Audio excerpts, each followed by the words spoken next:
Okay, cool. So, hey, it's excited to be back at HVAC. I think this is sort of our third or fourth year in a row that we're doing this. At Elevate, we're partnered with HVAC now for 3-4 years. Nicole and Simon and the new team. Anyone that is an underclassman here, highly recommend you guys get involved with organizations like HVAC. Just tremendous sort of value for yourself as well as sort of for your own career, right? To get involved and participate in these organizations. So we're excited to be working with HVAC again, obviously virtually this time. A quick background about myself. I've spent the last 8 years or so in investment banking and then private equity. I've been in private equity since 2015. I started out my career at Goldman Sachs in our investment banking group. Post kind of a few years after the last financial crisis, I actually joined our financial institutions group. And that's one thing I get asked a lot about in terms of these sessions. It's like, what industry group should I start my career out at, or kind of what product group, et cetera. My suggestion is join an industry group that, one, is very active. So you get a ton of deal experience. I think that's the number one thing if you're going into a career in finance that differentiates people at the end of the day, as you think about sort of the first 5 to 10 years in your career, is how much deal and transaction experience, project experiences you're getting early on in your career. So for me, that was in the financial services group post the last financial crisis, where there was the most amount of disruption. And then spent the first few years at Goldman in our investment bank, like I said, got to work on about $100 billion of M&A deals just my first 3 years across leading our largest IPO that we did since Facebook, of a company called Synchrony Financial. I also was a lead associate on our largest M&A deal since the financial crisis, about $100 billion divestiture of GE Capital, so on and so forth. We'll get into some of the M&A stuff and the buy side, sell side considerations as we go through the presentation. Then, as a lot of folks do, I transitioned from investment banking to private equity. I joined Goldman's own private equity group, which is about $100 billion mega fund that we invest out of within the firm, as a senior associate, and then made vice president in about a year, and then director in private equity at Bardet, which is a $15 billion fund to help build out their global PE business. So sort of in a span of 5 to 6 years, got to that level. And we'll talk a lot about on this session also about how to accelerate your career, right, in the early part of your career to sort of get to whatever your goals are. One other thing I'll highlight at Goldman, I took on a bunch of different leadership roles, and kind of will inform a lot of the discussion we have around, today around recruiting. I was asked to take on a role called Chief of Staff within our investment bank and our FIG group. So that meant a lot of recruitment, people development, training development, promotions, and so on and so forth. And I'll highlight on this call as well, sort of on the recruitment side, right? Like what we're looking for and how to position yourself, not just for banking, but also sort of careers after that. Also was in charge of analyst and associate recruiting, as well as sort of, like I said, summer offers and promotions, et cetera. So we'll go through all that stuff. So that's sort of my background. The reason why we're here also, in addition to private equity, I started Elevate, call it about 2.5 years, 2.5, 3 years ago now, to build a best-in-class network of professionals and students who are looking at careers in private equity, venture capital, growth equity, investment banking. Thus, our partnership with HVAC, and HVAC is one of about 110 or so clubs across North America, at all the top 30 universities that we're partnered up with. So in effect, there's a networking platform, which we'll send via Nicole and team. It's called Connect. That's an opportunity for everyone on the platform to meet other people who might be going to the same careers, same firms, et cetera. That's been exceedingly popular within kind of all of our schools.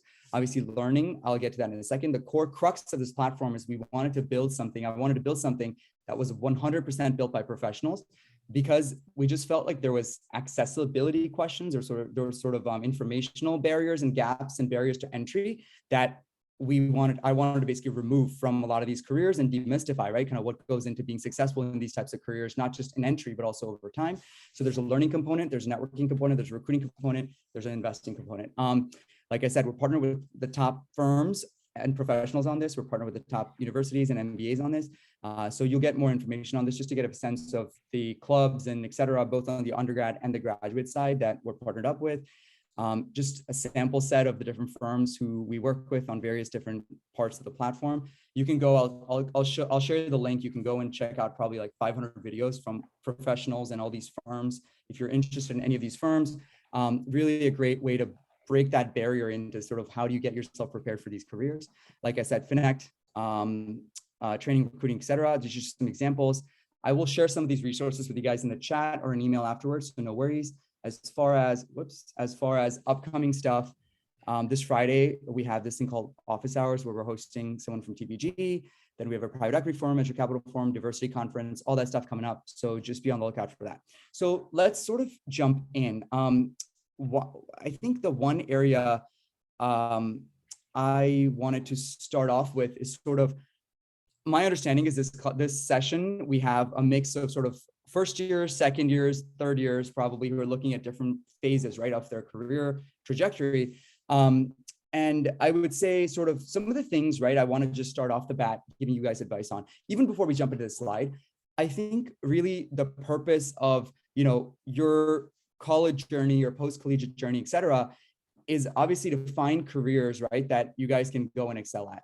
And the key to finding that career is, one, understanding about yourself. What are the things you're looking for, right? And that I would bifurcate into 3 areas. What are your strengths? What are your passions? And how do you define impact? So even before we jump into private equity or hedge funds or venture capital or investment banking or whatever, I want to just start off with some guiding principles. This is the same guiding principles I give you guys. And, you know, when I go to our MBAs, you know, across the river in a couple of weeks, it's the same guiding principles I'm going to be giving them, because I think at every point in your career, you want to sort of make sure you have a good understanding of what are your strengths, and how you want to pursue those. What are the things you're passionate about? What are the things you want to work on, your interest, and then where do you drive impact? So the more cognizantly you can think about those things, that will help you out a lot in your careers. So a lot of you are here because you're interested in finance careers. So, you know, kind of the pathway we'll set aside in this. Can you see the screen, by the way, guys? I think. Yeah, okay, cool. So when you're a freshman or a first year, for those people that are first years in this room, my recommendation, kind of this, and Nicole knows this, but this is probably, you know, we've done over 100 of these types of sessions that are all undergrad students in the last few years. And like the predominant question I get is, how do I start the career exploration? How do I get my first internship, et cetera? I really think sort of the 3 things you all should be looking at as a freshman or first year is going down this path of career exploration, right? So HVAC groups like this, fantastic to do that.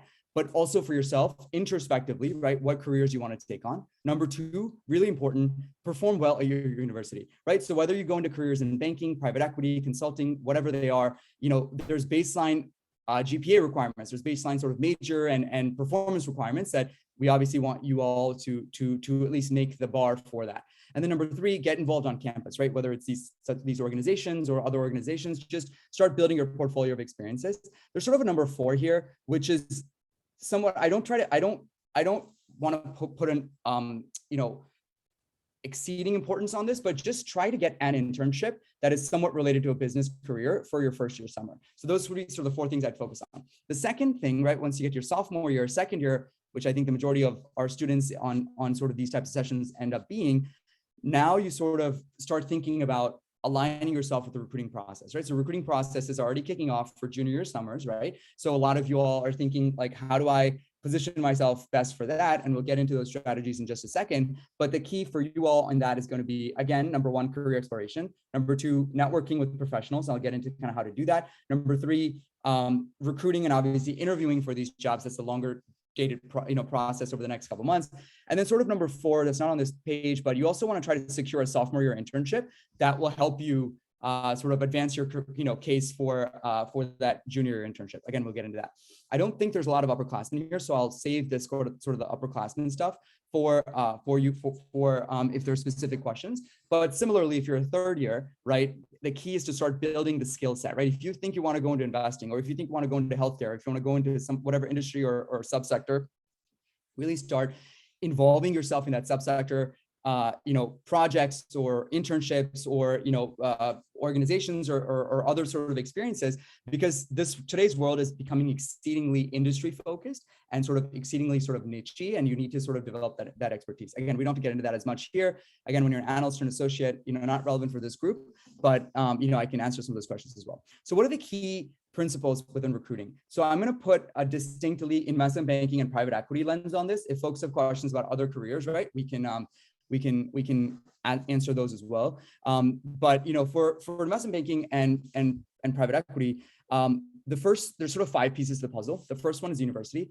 Obviously, going to Harvard, you have a lot. I would say maybe 60 to 70% of the firms within banking or PE recruit at Harvard, right? So a little bit is sort of going to these presentations and figuring out who the school recruiting teams are, et cetera. From the other side, what I can tell you is at every single bank, Harvard is going to have a recruiting team, which is going to be composed of an MD, sort of a few different VPs, a few different associates, and a few different analysts. So your goal is to develop networking relationships with those people on that recruitment team for Harvard specifically, or more generically, if that bank doesn't recruit on campus, because you want to sort of be able to distinguish yourself from the 300 resumes that we get at Goldman from Harvard to sort of the 50 higher reviews, right, that we can give out to any sort of class, right? So we'll get into sort of what that means. So number one, which firms come on campus and how do you start understanding what the school specific recruiting teams are? Number two, academic performance. I hit on this earlier. Perform well, whether you like it or not, your GPA and your SAT and some of these things sort of carry on with you, at least for a couple more years. One thing on your major, right? Given that, Harvard, we have a lot of students who are economics majors or, philosophy majors and so on and so forth. We want you to really be able to tell us in an interview, why did you pick that major? One, how rigorous it is, but also why did you pick that major and what that tells us about your decision-making or sort of your passions and your interests, right? So be able to sort of distinguish that as well. Then sort of internship experience. Again, I talked about this, right? So if you're a second year, it's sort of hard to go back in time and change what you may have done in your freshman year. But if you're first year, you can control this. So try to get an internship within the area of business. If you are a second year, your goal is to get some internship that's ancillary, right, to the careers you're going into for your second year. Again, I'll get on some strategies specifically to do that. Then you're going to have to communicate the relevance of that to your banking or PE roles. Fourth piece here, networking. Critical pieces of recruiting is networking. Again, I will go into that, I'm sure, on this call. And then, your understanding of the job, right? We'll be surprised how many people come to these interviews and can't tell us why they want to do private equity or why they want to do venture capital or why they want to do investment banking. So really understanding about the role and why you are a good fit for that role.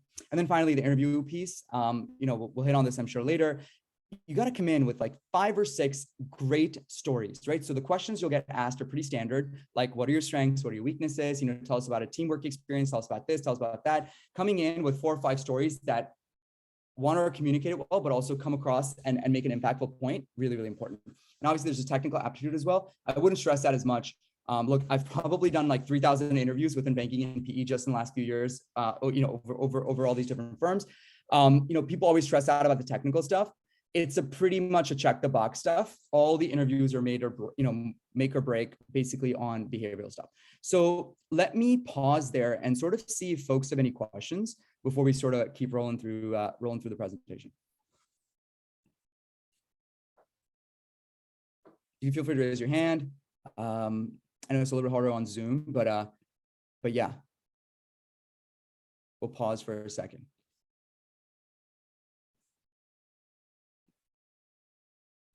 One thing, by the way, I'm not here in a recruiting capacity, just a heads up.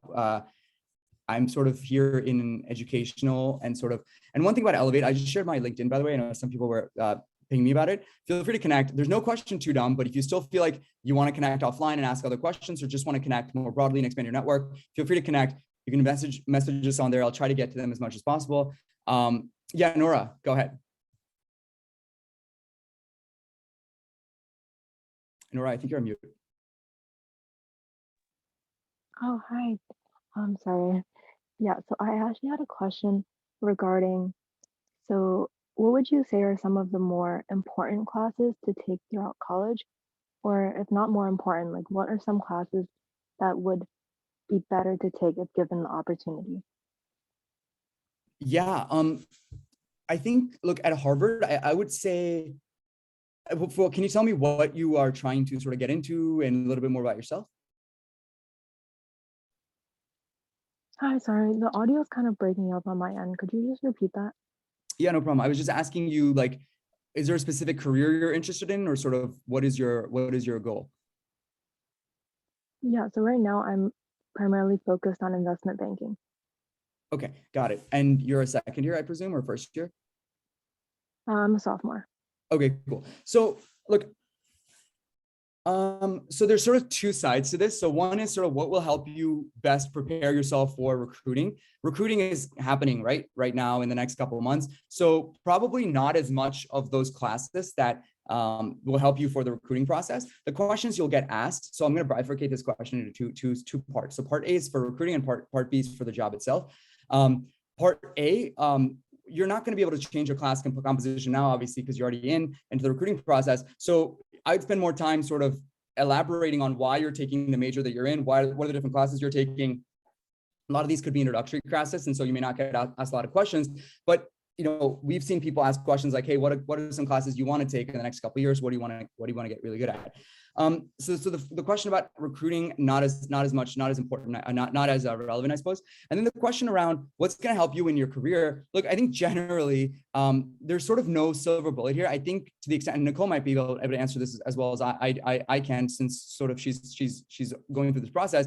I would say if you can get your hands on, some general economics classes, so you can understand sort of behavioral economics on sort of how the market moves or how sort of supply demand and some of those micro concepts works, that would be great. If you can get your hands on some business concepts, I know there's not a ton of finance classes at the undergrad level, but if you can sort of take some classes on like strategy or operations, et cetera. I know of some kids taking classes at HBS. I know that's not exactly the most common, but I know when I speak at HBS, we have some undergrad students show up at some of those events as well. So some of those sort of relevant stuff. Generally, I'd say if you can take business classes, corporate finance classes, strategy classes, and economics classes, that will help you out in sort of building that skill set. Beyond that, what I would actually say is what you do outside of class becomes really important, right? So let's say you're going into technology and investment banking as your summer internship. What I would challenge you all is to build an expertise into technology companies and what are the trends that are going on in the technology space, right? So whatever industry group or subsector that you're interested in, I would highly recommend. And are people who are, look, private equity recruiting, for instance, right, happens sometimes 2-3 months into your career or maybe a year in, right? So the people that differentiate themselves in that period are not only able to sort of talk about the fact of what they're doing in banking, but also to talk about industries, trends, companies, et cetera, in that space. So I would say whatever you can get your hands on in school, but at the same time, take things you're interested in, right? If your major's in philosophy, obviously you have to go through that as well. So I would say take things you're interested in and combine those with business classes. But then what you do outside of those classes in terms of getting yourself up to speed on these industries becomes much more important. Nora, is that helpful? Okay, yeah, cool. That definitely helps. And it really just gives me a lot to think about. Thank you so much. Yeah, okay, you're welcome. Hannah. Hi, my name's Hannah. I'm a first year from Harvard College and I plan to study economics, and I'm interested in like private equity, growth equity, those industries. And I was wondering what advice do you have for first years where there isn't as much of a set path in terms of like networking or recruiting timelines, but things that you can do as a first year to kind of get a head start on that? Yeah, look, you're like way early, right? Which is awesome. We have a lot of freshman, sophomore year interest in the last couple of years into private equity and growth equity. It used to be that you had to sort of go into banking or consulting to go into those careers. And look, it's still a very viable option, but I would sort of hand out my advice to you, sort of advice goes to anyone who's a freshman, sophomore, or junior and slightly revised. People are thinking about private equity. Number one, make sure, you fully understand sort of going this early into a career path, Hannah, has both positives and negatives, right? So the positive is you're going to be very well prepared for that career. However, the negative is you're sort of cutting off a little bit of the optionality, right? As very early as you go through the discovery process of what you might be interested in, et cetera. So I would say the first thing is sort of understand for yourself, right? Even if it's within private equity, like what about PE really interests you? More than sort of, I see all these other people doing it. I see all these funds, raising a bunch of capital. I see them sort of, whatever their motivations might be, outside looking in. I would really spend a lot of time really making the case for yourself, but also to other people. So number one is that introspection point that I talked about.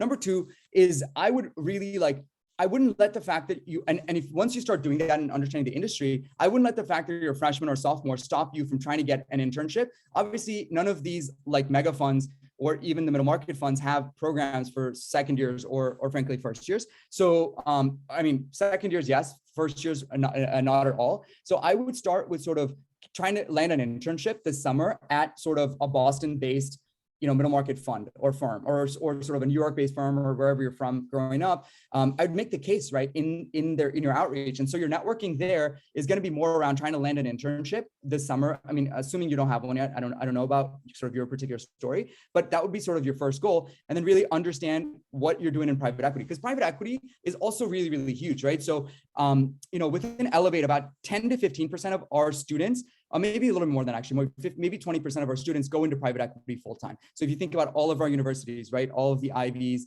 and sort of all the other schools that go into Wall Street, about 20% of those folks go into private equity full-time. So Hannah, you have sort of 1, 2, 3 summers and then a full-time before that. So part of me wants me to tell you to sort of get an internship, try to get an internship in private equity this summer and really figure this out.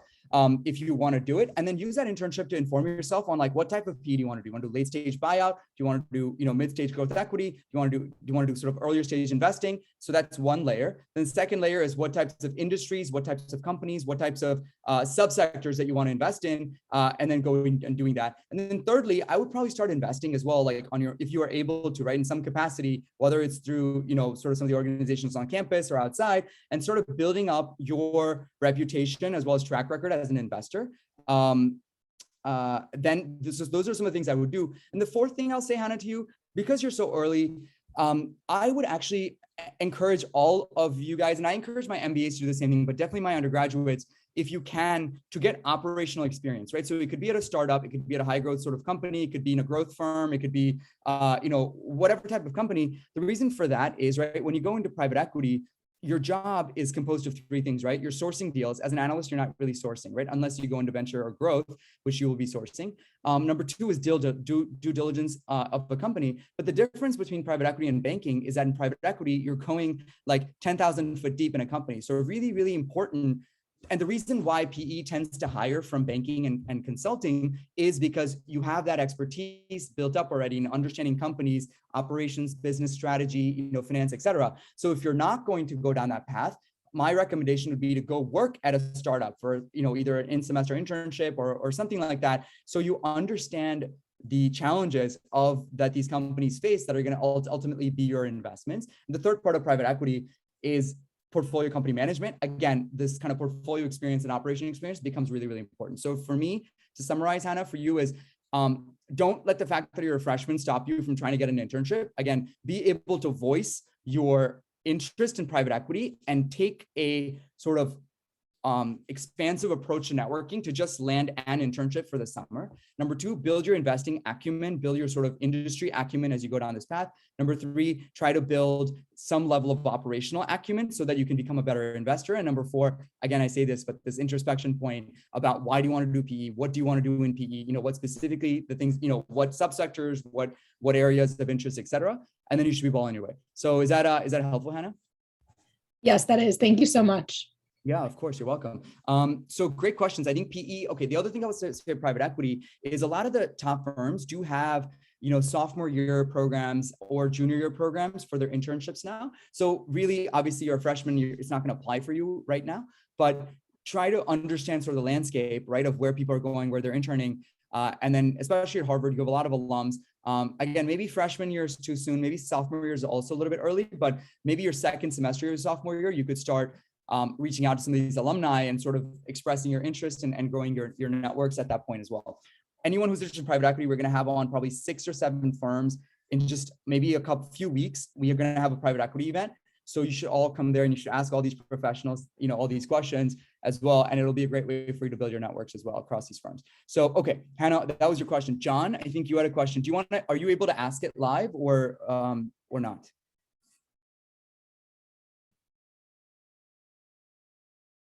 Okay, maybe not. So John's question is, hey, if I were interested in running a business one day, how helpful would going to PE versus staying in IB? I mean, look, it sort of devils in the details. It's in a little bit about what is the skill set that you want to build. I could argue that both those careers prepare you for owning and running a business. And I would also argue that both those careers don't really prepare you for kind of owning and running the business. I would say, look, going into banking or private equity does one thing that I think is definitely important in your career, which is in some sense gives you a set of analytical baseline skill sets. It gives you a little bit of optionality. It gives you a little bit of credentialization and branding. And then it sort of gives you, a network of connections. So those are the reasons why I kind of want, tell people to go, if you don't know what you want to do, look, if you are interested in owning a business one day at some point in the future, then, sort of depends on what skill sets you want to build and how quickly you want to own that business, right? So if you want to go and own it, sort of run your own business, again, John, you know what? Just message me offline because I'd want to know a little bit more about sort of what type of business it is. What is your time frame on this? But my general advice would be, if you know you want to do something, try to get the skill set that will get you there the fastest, and the credentialization that will get you there the fastest. And on the margin, I'd probably say private equity would do that. But again, it just depends on your timeline and sort of your what types of businesses, what type of business you want to do. So just reach out to me afterwards and we can kind of dig into that. Okay, so let's keep going. I think I wanted to get through a few more slides and then we'll turn it back over to questions in just a second. Hang on, guys. Share my screen.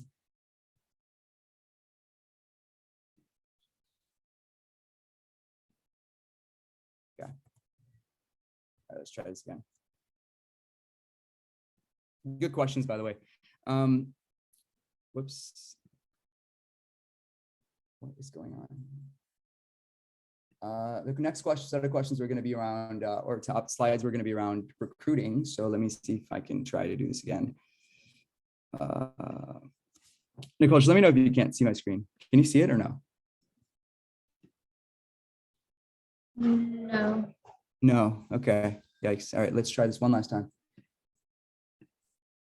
And I'm happy to share this deck with anyone if they want sort of to review it on their own time. Just gonna try this one last time. If not, we'll just read it. Share screen. Yes or no? It says you started screen sharing, but there's no content. Oh my God. Okay. Well, let me just read it out loud, and then I don't know what happened. But so the next set of questions, the areas that I wanted to sort of share with you guys is around sort of what are firms looking for, and I'd say sort of 8 things. Again, I have a list here, but obviously I'm not able to share it. So there's sort of let me try one last time. Now? Yeah, now you're good. Okay, cool, amazing. All right, so there's sort of seven or 8 things that I would highlight for you all. The first is analytical ability. Again, so when I share this screen, sort of understand that these are checkboxes that we're trying to check for you all when we see a set of resumes, right? Or when we see sort of a list of candidates. Again, not everyone's going to have the same checkbox items with the same set of experiences. So it's going to be a combination of either your resume, your prior work experiences, your leadership, your GPA, your high school experiences, your interviews, all that stuff's going to come into this sort of formula of how we are looking at candidates. Again, this is based on the other side, how we at the firms look at all the resumes and all the candidates that we get. So number one, analytical ability. We test this really in the interview and also in the networking conversations that we have. So has this individual or this candidate had work experiences either through college classes or through actual work to solve some of these analytical type problems? Because a lot of times in banking or consulting or PE, you're going to be faced with problems that have not been solved before, right? So yes, there's going to be a model that's out there, but a client's going to hire you to build a model for, let's go expand into Europe, or let's go, divest our business operations in Asia. And there isn't going to be a template or an answer key or something like that, right, for that yet. So a lot of this, you'll have to sort of work and figure out on your own. Number two, technical quantitative exposure or interest. Here, right, we do this in the interview a lot, but we also look at your work experience of maybe you did a banking internship or maybe you did a private equity internship, and what is the types of projects that you've done there? What's your major, GPA, some of the things we talked about. Again, not being, being a liberal arts major is not an issue. You just have to sort of communicate your interest in the industry and the job when you're in sort of liberal arts. Number 3, teamwork. So again, banks are notoriously known for, we have 5 to 6 deals going on at the same time for any given analyst. So are you able to balance all of those deals and be a good team player, right, on all of those different deals? And the way we figure that out is sort of ask you, what has been your leadership roles, right? What has been your teamwork roles in the clubs that you've been a part of, or work that you've been a part of, or what's been some of the conflict that you faced as as part of a team and things like that. So this is really driven during an interview when we kind of get to the teamwork point. Leadership drive initiative. Again, I highly suggest all of our underclassmen to get involved, whether it's with HVAC or with other groups on campus, to take on leadership roles, because it really sort of matters. When we see board member, or when we see sort of, whatever, analyst or whatever at these organizations, it really sort of matters to differentiate people, right, from one from the other. Character, we really judge this in the interview by asking you guys questions like, what are some of the failures you've had? What are some of the challenges you've faced, et cetera. Then we get to interest in finance. Important to talk about what drove your interest in finance, right? So you should be able to make this point in your 90-second sort of elevator pitch that you start off any conversation with, where you say, hey, I'm Kaushik. I'm, a sophomore at Harvard. I am part of HVAC, which is, one of the largest sort of undergrad group on campus. I interned here last summer, which got me really interested in finance. And I'm here interviewing at Goldman Sachs because I'm really interested in finance, because I want to work in an industry where I can help companies solve some of their strategic problems. So something like that as your initial statement, I think really helps us sort of understand where you're coming from and sort of why we should be looking at you as a candidate. Interest in the markets, curiosity about businesses, et cetera. I think other things that are important. So if we keep going on sort of a couple other slides before we go back to questions. Resume building, I talked about this a little bit earlier. Look, we get a stack of 300 resumes from any given school, and we probably spend 60-second max looking at a resume. So really important to construct it carefully, focus on, rather have 3 or 4 solid experiences than sort of 10 things listed out that you sort of have been just an ancillary part of. We want you to build, sort of focus on your actions and results that you've done. Let's say you went in an internship, or you started your own company, or you started this, or you did that. What is the problem you're solving, and what is the end result? Hey, I was captain of our golf team, and we were able to fundraise X $10,000 for the X, Y, and Z, or whatever the thing was, right? Make them very, very action oriented. It is self-marketing at the end of the day, so make sure you're kind of coming across on why we should hire you. Again, if folks have questions on the resume, we'll come back to that. Networking, I get asked a lot of questions. So everyone on this call, if you're a sophomore, maybe if you're a junior, but if you're a freshman, but definitely a sophomore, should have started networking already. What do I mean by networking? I mean, you should be out there. If you're interested in banking or private equity, or even consulting for that matter, go to a lot of these campus events that these firms are coming on to, right? So all these firms will come on campus and do their info sessions.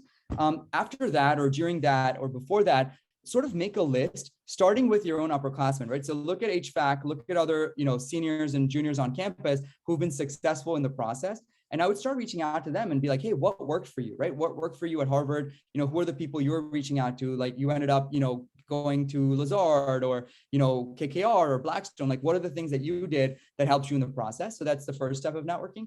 The second step of networking, and the more important part of networking, is you need to start networking with professionals, right? So start with sort of first and second year analysts at a lot of these different firms. Like I said earlier, those people are going to be on the recruitment team, right, on the other side for Harvard at these universities, at these firms, and start outreaching to them, and just an email or a LinkedIn message or whatever, saying, hey, I'm X, Y, and Z. I'm at HVAC. I'm really interested in these careers. I would love to get 15 minutes of your time to just sort of understand your own process and your journey, and also introduce myself, etc. So something like that. You start networking with those people, and you will soon find, right, that you will start making good relationships with some people, and those will help you in the process.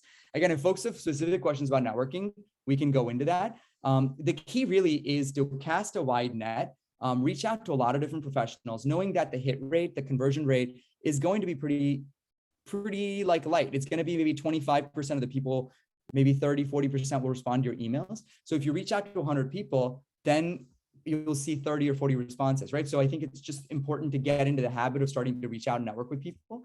Networking is hard, right? Getting on the phone with a professional for 20 minutes or Zoom is hard. What do you talk about, right? So I think, in terms of organizing yourself, I would just practice and sort of figure out, what do you want to get out of this conversation? What do you want them to know about yourself? What do you want to learn about them? And then sort of, what do you want to leave them with as they recommend you internally, right, for that job?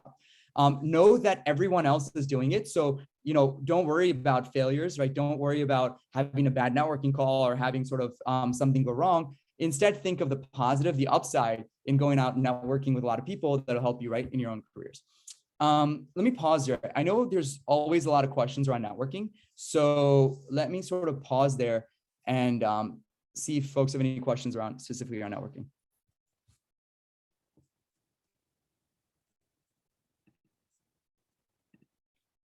I will do a little bit of a like a cold call. Has anyone had good or bad experiences, right, so far in the network? I mean, you could keep it no names, you can sort of, keep it, but anything you want to share about things that are working or not working for you in networking, or maybe what are your inhibitions, and so on. Because I want to spend a minute on this because it is really, really important. It's the skill that you will not only use for your banking or private equity careers, but you'll be using the rest of your career, right? So when you go into banking or consulting or PE, you'll be networking for the next step. And then when you go to business school, if you go to business school, and then, afterwards throughout your careers. Yeah, Sharon. Hi, thank you. So I wouldn't say bad, but I'm a junior, and one time when I tried networking with a recruiter, it was like, you try to make that conversation. You want to make it a conversation. You don't want it to be like an interview. But the person was sort of maybe blunt. And so it was kind of like hard to like keep that conversation going without it looking like an interview. So it kind of like discourages you to make you like think if you're not doing too well, if you're not going to be impressed by you. So it's just, I think that was one experience for me. So it's a great point, Sharon, you're bringing up. Thank you for sharing that. Couple comments I'll say on this, right? Number one, yeah, it is inherently hard because, you're trying to impress people, but at the same time, not trying to come off, just super, just very, very like marketing heavy. The first thing I'll say, Sharon, on that anecdote is when you guys go through some of these processes, I will say your conversations with recruiters are probably, when I say networking, I'm speaking about your conversations with professionals, right? So your conversations with recruiters, I think maybe you'll have a few, but I want 90% of all your conversations in the networking process to be happening with either investment banking, private equity, venture capital professionals. And the reason for that is recruitment, right? Again, depends on the firm. If you're a freshman, this may not be the case because there's not as structured a process, but recruitment for the most part is pretty structured. And Sharon, you can sort of message me afterwards if you have sort of other specific questions to your own particular process, given you're a junior. But generally at sophomore level, recruitment is pretty structured. And so, the dates for recruiting or the deadlines or the resume drops and all that stuff is pretty set in stone, right? It's true for Harvard, it's true for HVAC, and it's true for, all of my other schools, UPenn, UChicago, all these other schools. So, I think, since that's the case, the onus on you is a little bit to start recruiting, networking, not with the recruiters as much as kind of Sharon mentioned, because recruiters sort of have a more singular goal, right? That they're trying to fill, X spots into X seats, and that's sort of their goal. I think bankers, right, have a little bit of an outsized say, or private equity professionals have a little bit of an outsized say in the process on sort of who gets in and who doesn't, who gets an interview and who doesn't. And recruitment teams actually don't have that much of a pool, as much of a pool as you think. So Sharon, to your point, I want to make this point that you're much, much, much better off trying to recruit, even though it's harder, network with investment bankers or private equity professionals because they have an outside say into who gets in the process. The second thing is, which Sharon brought up, you're inevitably going to have bad, curt, short people that you speak to. But what I'm trying to communicate and get across to everyone here is exactly Sharon's point, is that the first call you have is going to be suboptimal, either because you're not ready, they are sort of, not focused, or whatever the reasons are. But if you sort of start multiplying that by 5 and by 10 and by 20 and by 30, you will start seeing yourself improving a lot better, both in the way you come across, but also in sort of picking up on a lot of nonverbal cues on what the other person's saying, or how you need to communicate your story across, what are the follow-ups you need to ask, what are the questions you need to ask, etc. So general words of advice to kind of what Sharon said, there's a distinction between recruiter and professional. Number 2, practice makes perfect, and it's all sort of in volume. You got to get out there and meet as many people as possible. Number 3, preparation really, really matters. So come in with a set of questions that you want to ask. Come in sort of distinctive sort of point of view or way you communicate your story about certain things, and make that relevant to what they're saying. And then number 4, make it personalized. If someone's on the call telling you about a deal, don't just jump to the next question, right?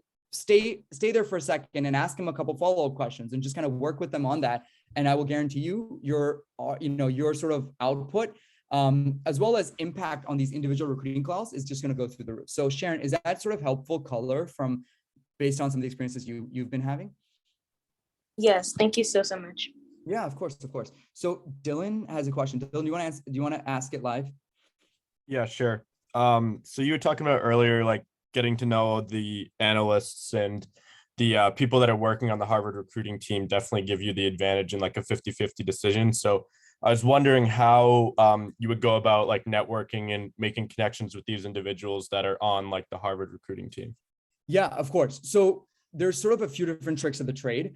Number 1, I would say selfishly, like, use the Elevate event. So we probably have on 30, 40, 50 different professionals on, in a given, over the course of this recruiting process, starting from the investment banking panel that we had in December, all the way to the next few months. So what I've seen really work for a lot of different students is, let's say one of the panelists did go to Harvard. Great. Hey, I heard you speak at the, X, Y, and Z thing.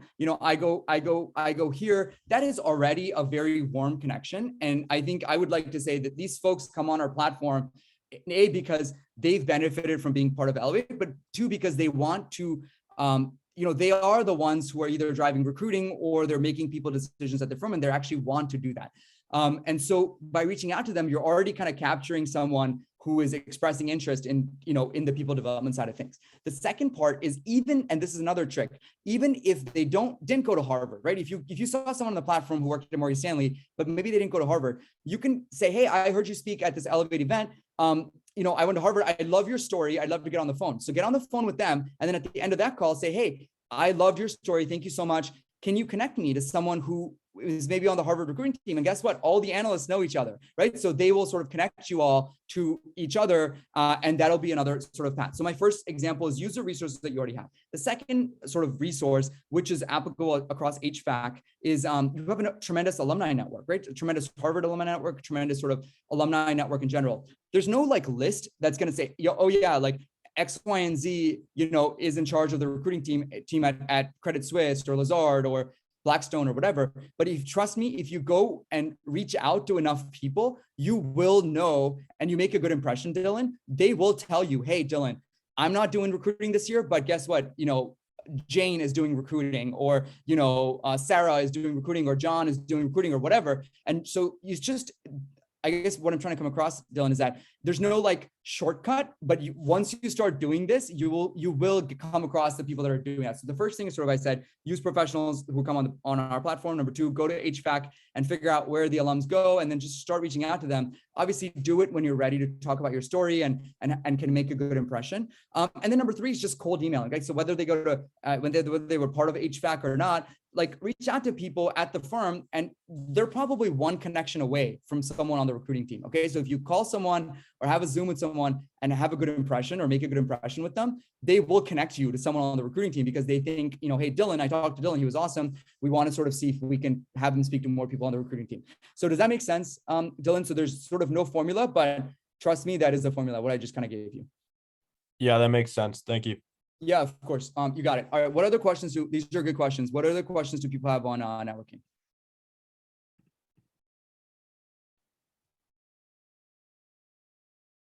Okay, so let's keep moving. Let's go to interviews really quickly. Can you guys see my screen again? Dylan or anyone? Yeah, we can. Okay, amazing. All right, so interviews. So here, I'm gonna kind of give you guys a little cheat sheet of interviews. And Nicole, I'll share this deck with you afterwards and you can distribute it. I think people have already messaged me saying they wanted access. So I'm happy to, you don't have to take screenshots and stuff. I'll just share it with you guys afterwards. So there's sort of a couple different components of interviews and I'll go into this now. Obviously, we've talked about recruitment, we've talked about networking, we've talked about personal story building, resume building, and now we're gonna get to the interview, right? So, okay, so we polled, I think about 80 or 90 current investment banking, analyst associates on what are the most common questions that they ask in these interviews. And voila, this is sort of the answer key. The first one, I want every one of the people on this call, I want everyone in HVAC, and everyone on the Elevate platform to be able to answer these questions in a very poignant and succinct way. Number one, tell me about yourself. So really starting today, Hannah, I think, did a great job of sort of telling me about her story. And she's the only one that actually, I give the opportunity to do it. I'm sure rest of you will do a great job also, but, in 90 seconds, can you sort of tell me why you're here? So what that means is, who are you, right? Dylan, who are you? Nicole, who are you? Hannah, who are you? Sharon, who are you? So I am X, Y, and Z. This is kind of what I'm interested in. Who are you? What are your interests? Why, what are your experiences? Why are you here, right? Why are you here interviewing for this bank or talking to me? And then why specifically you? So I am genuinely interested in private equity. I'm genuinely interested in investment banking for X, Y, and Z reasons. So you should be able to answer those 5 questions in a 60-ish to 90-ish second window, which sets the tone for every interview, every networking call that you will have. Then kind of more formal interviews, you'll get asked, what are your strengths? So examples like, give examples. And then you'll be asked, what are your weaknesses, right? At Goldman, I remember I used to ask variations of this question. I still do ask this in private equity. What are your weaknesses? What is constructive criticism you received? What would you change about your work? What would your boss say about you as an area of improvement? What is some negative feedback? Like, these are all variations, and you may get 2, 3, 4 of those questions in a single interview. So really be ready to answer these negative questions as well. Then, what are you most proud of? I think this is pretty easy for a lot of you guys. Difficult working situation, again, teamwork. What is a failure you've had? Again, this is sort of personal growth. How you handle conflict? How do you handle complex situation, multiple deadlines, client conflicts, etc. These are more situational type questions. Leadership, etc. So my point in bringing this up is, you don't know what questions you're going to get, but what you do control is, what are the examples that you use? So I would pick, and this is how I do interview prep. I would pick 4 or 5 or 6 stories that could fit into 1 or 2 of these examples, right? So, hey, I was captain of my tennis team in high school, or I, started this organization at Harvard, or I've been doing swimming for 15 years, or whatever your examples are. Show layers of depth that could check 1 or 2 or 3 of these boxes, right? So conflict boxes, or strength boxes, or accomplishment boxes, or teamwork boxes, and then sort of work on those stories and construct sort of a framework around, what is the situation? What are you supposed to do? What is your action? What was the result? So it's called the STAR framework. That's how I would answer some of these questions. Again, we're going to run out of time today to go into a lot of interview prep. We are going to be doing interview workshops within Elevate with sort of professionals. So look out for that in the next month or so. But generally, this is a framework that I want you all to use. There's obviously a financial and technical component here. Again, like I said, technical, everyone stresses out about this, but it's really not that complicated, nor is it, I would say, more than 20% of the decision. I'd say in private equity, credit, distressed investing, things like that, technical is more important. In investment banking, it's less so.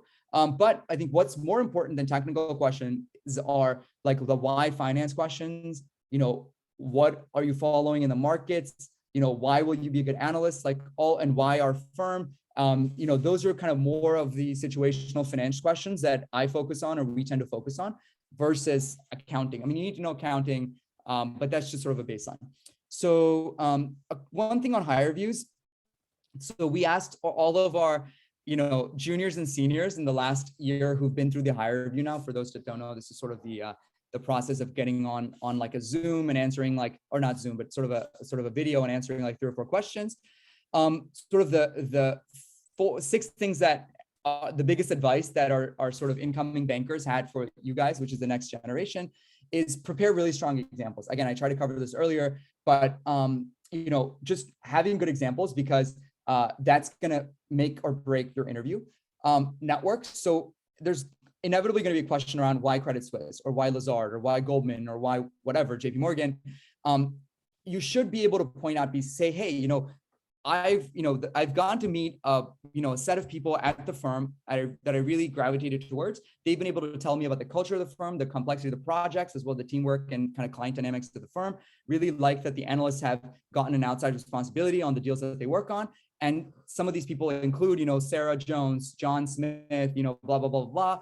And they've been sort of instrumental in my interest at JP Morgan. So again, talk about your network, and that'll give you also a good understanding of what differentiates a firm, so that even though you don't call out those people in the interview, it'll still give you a good feel for the culture of the firm.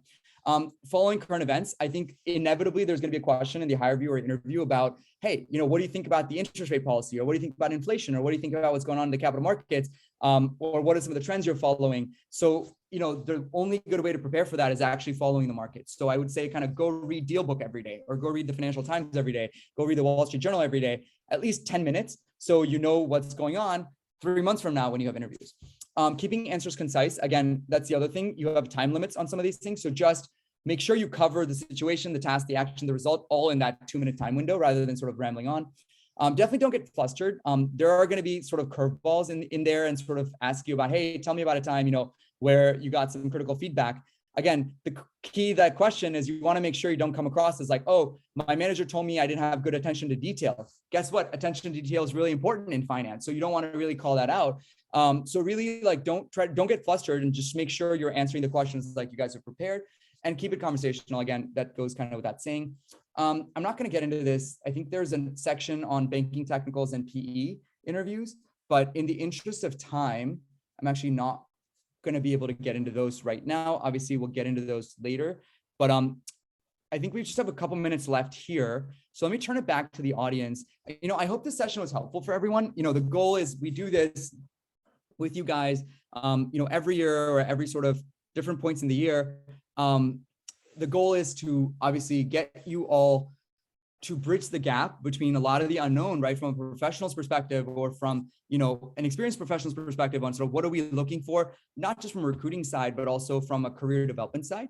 And obviously with the power of the Elevate Network, we're able to bring on a lot of these, speakers and professionals' views from all the top firms.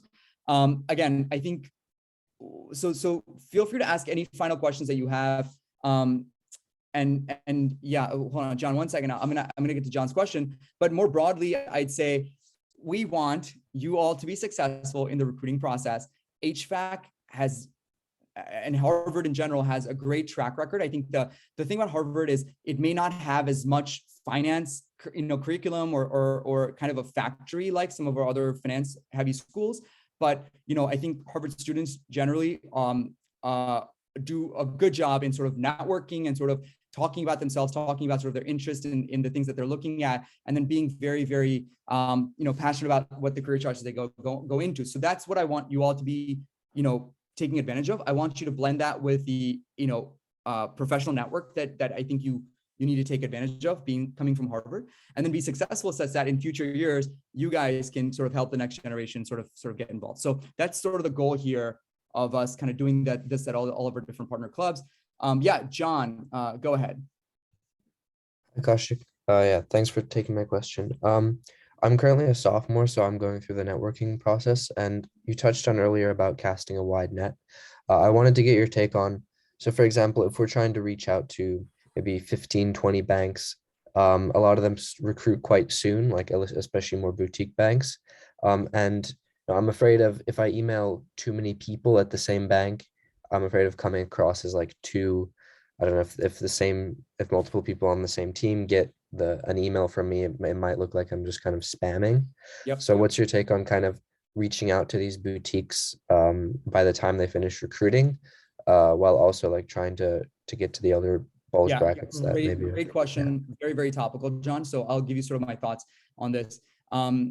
By the way, I shared with you guys some of the resources. And John, you know what? Before even I jump into this question, one resource, you can go to the social stuff. I think all that stuff is fine. But one resource that I absolutely want you all to check out is, which is I think we're just super excited about this, and it's so helpful for everyone. John, to your question, let's say you're sort of interested in, I don't know, let's pick like, I'm just giving an example, like, is there a, like, let's say it's like Lazard, okay, that's a specific bank. So you can actually go in, and there's 500 or so videos from all these professionals, John. So I want you to go in, and if it is Lazard, right, go and listen to some people from Lazard and sort of what has been their experiences. I'm giving Lazard as an example since it's sort of a boutique bank, but this is true for any, and this is a completely free resource for all of our partner clubs. And let's say it's a private equity firm. Some of you had a lot of questions about private equity. So let's say it's Blackstone. You can go in. Obviously, we have 6 pages, right? So it's about 30, 40 videos on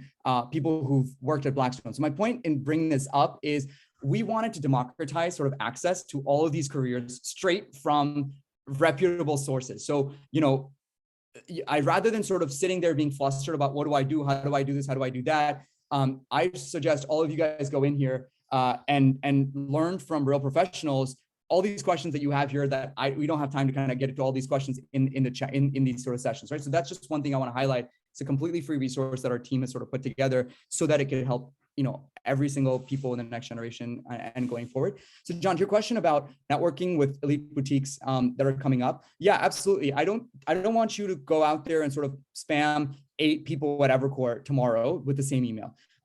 That said, you know, I don't want you to also sit on the sideline and say, oh, I haven't networked yet, so I really don't have a shot, right? So there's sort of a middle ground here where I want you to take is start with again, there's multiple strategies here, but start with 2 or 3 people. So let's say it's Evercore, let's say it's Lazard, whoever. Start with 2 or 3 analysts who are, you know, who are first years or second years. Maybe they were at HVAC, maybe they were in other clubs, but let's start with Harvard students or graduates and just go out and say, hey, you know, I am part of HVAC, you know, I'm going through the recruiting process. Look, it's a little awkward because they'll be like, well, do you know anyone at Evercore yet? Or has anyone spoken to you? I'd be like, look, no, I think the way you answer that is saying, hey, I'm sort of been networking with other banks, but I've also sort of recently become much more interested having talked to some, you know, or learning more about Evercore or about Lazard. And that's how I wanted to kind of get on this call. So don't be afraid of sort of being like, oh, did you talk to anyone else, et cetera. So it's sort of this breaking the glass type of narrative. And the second thing is if they don't respond to you and the deadline is obviously coming up in like 6 weeks or less, I would reach out to the next set of people like next week, right? So it's not like you're spamming everyone on the first day. It's sort of you're going through a phased approach, but don't leave any stone unturned, right? So this is an opportunity that lies ahead of you, right? So don't feel like sheepish. Look, there's always this gray line between what's too much and what's too little. I don't want you to obviously come across like a clown quote, you know, like kind of emailing, like you said, spamming 50 people, but at the same time, try to get as close to the line as possible because, you know, any email that you don't send is sort of a wasted opportunity perhaps of sort of getting out there, right? So that's sort of what I would say, John, generally, and make sure you're pretty follow up for sure, but also make sure you make it personalized. Like, what about their background made you want to reach out? That will also increase sort of response rate. So I know we're running out of time here. So feel free to message me, John, on LinkedIn or something. If you have further questions on this or email or whatever, I'll try to answer them. But it's a good question. It's sort of a tight balance. And then we had this networking session with a couple Goldman bankers a couple weeks ago. We're going to put that video up as well. So you guys should be able to look at that and access it. So, hey, Daniel, I know we're running up against it. I do have a board meeting very soon. So if it's quick, I will take it. But go ahead, Daniel, if it's quick. Hey, Kaushik. Yeah. I just want to ask about the general timeline for investment banking recruiting. I know it might take a little bit to explain, but what's the general timeline? Yeah. Okay, I'll give you a summary. I'm 2 minutes late to a board meeting, so I will do a very quick, and I shouldn't stack these things back to back, but that's my fault. But good question, Daniel. So generally, elite boutiques come out in the next couple months. If you're a diversity, you know, those are ongoing as well. You know, but Daniel, message me and I'll try to give you, or someone I'm sure on our team can give you more resources. But generally, like, you know, the next month and a half are going to be sort of a lot of the boutique banks. So kind of think your, you know, your Lazard, your Evercore's, et cetera. And then sort of April, May, June, you kind of see sort of like, you know, the more the bulge bracket banks come out. And sort of there's some office specific stuff, right? So if you want to go to San Francisco to tech, those are separate processes as well.